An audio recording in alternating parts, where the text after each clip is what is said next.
আসসালামু আলাইকুম রহমতুল্লাহি বরকাতু আলহামদুলিল্লাহ ওয়াসসালাতু ওয়াসসালামু আলা মান লা নাবিয়্যা বা'দা আউযু বিল্লাহি মিনাশ শাইতানির রাজিম বিসমিল্লাহির রহমানির রহিম বাল্লিগ আন্নিল ওয়াহি আমার পক্ষ থেকে একটি হাদিস জানা থাকলে প্রচার করো। আজকের বক্তব্যের বিষয় হলো কবর খনন করা সম্পর্কে। কবর বিষয়ে কবর উত্তর দক্ষিণ লম্বা করে করতে হবে, গভীর, প্রশস্ত, সুন্দর ও মধ্যম স্থলে খুঁড়তে হবে। উঁচু করে দুদিকে ঢালু হওয়া বাঞ্ছনীয়, অধিক উঁচু করা নাজায়েজ। দু প্রকারের কবর, লাহাদ ও শাক, এ দু ধরনের কবর জায়েজ আছে। আমাদের ভারতবর্ষে শাক কবরের বেশি প্রচলন আছে, লাহাদ কবরটা প্রচলন নেই। যাকে এদেশে যথাকর্মে পাশ খুলি বাক্স কবর বলা হয়, তবে লাহাদ উত্তম। হাদিস দ্বারা যে বিষয়টা বোঝা যাচ্ছে, লাহাদ কবরটি উত্তম। মাইতকে কবরে নামানোর দায়িত্ব পুরুষদের।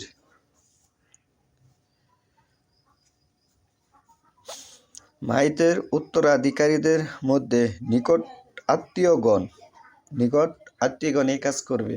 কিন্তু বর্তমান প্রেক্ষাপটে কিছু লোক দেখা যায় যে নিকট আত্মীয়রে অগ্রাধিকার না দিয়ে বহিরাগত লোককে তারা অগ্রাধিকার দিয়ে থাকে এবং তারা সেখানে এসে মাইমাত্রি করে থাকে। এটি আসলে একটি সমাজের রীতিনীতি, এটি হাদিসের সাথে কোনো সম্পর্কিত বিষয় নয়। ও সর্বাধিক প্রিয় ব্যক্তিগণ এ দায়িত্ব পালন করবেন।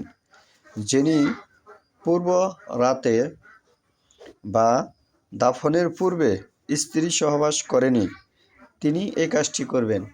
অনেক মুসলমান আছে জানে না, তারা এ কাজ করে বসে। তিনি এই কাজটি করবেন। পায়ের দিক দিয়ে মুর্দার কবরে নামাবে। অসুবিধা হলে যেভাবে সুবিধা সেভাবে নামাবে।